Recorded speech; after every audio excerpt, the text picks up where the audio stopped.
The upcoming meeting between U.S. President Donald Trump and Chinese President Xi Jinping on the sidelines of the Asia-Pacific Economic Cooperation (APEC) Summit in South Korea is the centerpiece of a high-stakes Asia tour. This summit is more than a diplomatic handshake. It is a critical test of whether the world's two largest economies can avert a catastrophic escalation of their ongoing trade war, which has been characterized by a tit-for-tat imposition of tariffs and export controls. The current tension is fueled by two primary flashpoints: China's recently expanded export controls on rare earth minerals, vital components for U.S. high-tech and defense industries, and the lingering dispute over China's failure to meet agricultural purchase commitments under the 2020 Phase 1 trade deal, particularly for soybeans. In retaliation for the rare earth controls, President Trump has threatened an additional 100% tariff on Chinese goods, which, if implemented, would push the total tariff rate on many products to an unsustainable level. The meeting's success will be judged on whether the leaders can secure a commitment to a new trade truce that rolls back recent aggressive measures and restores market stability. Reasons for the conflict and its consequences. Reasons for escalation: economic imbalance and unfair practices. The fundamental U.S. grievance remains China's trade surplus, forced technology transfer, and state-subsidized industrial policies. Trump's policy is built on using tariffs as leverage to force a structural change in China's economic model. Weaponization of economic tools.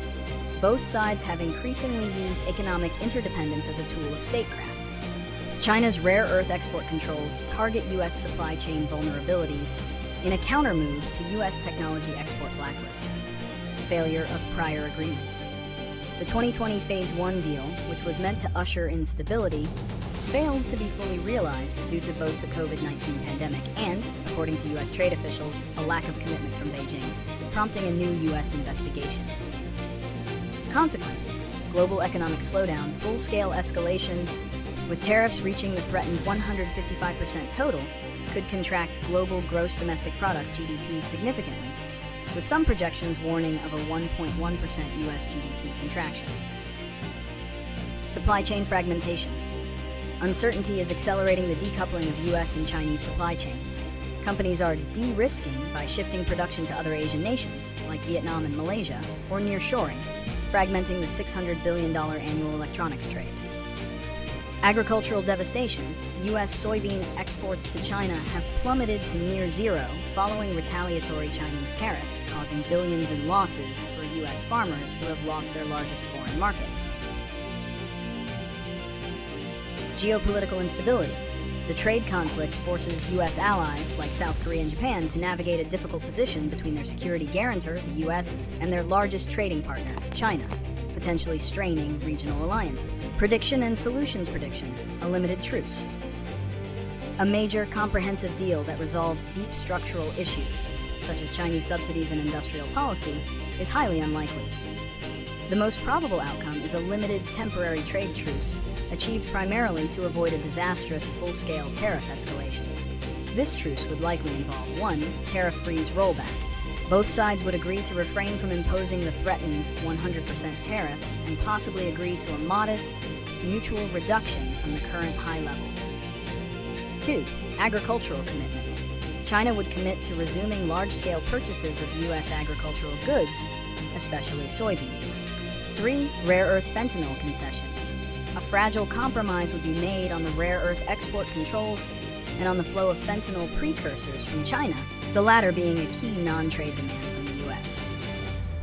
The result will not be a return to the pre-2018 relationship, but a managed trade environment where high base tariffs remain and both sides continue strategic competition for technology restrictions and economic coercion. Solutions and way forward. U.S. strategy: multilateralism and investment.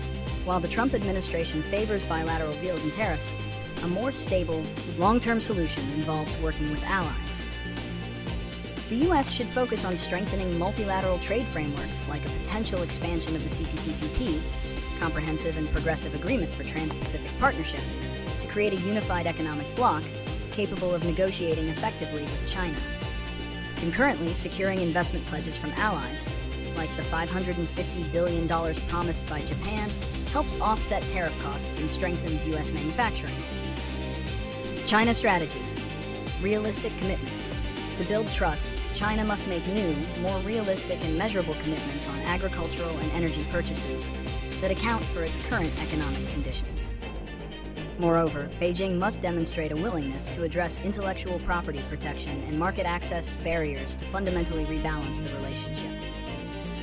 Global focus. Diversification. Businesses and governments worldwide must accelerate supply chain diversification to become less dependent on any single country, whether the U.S. or China.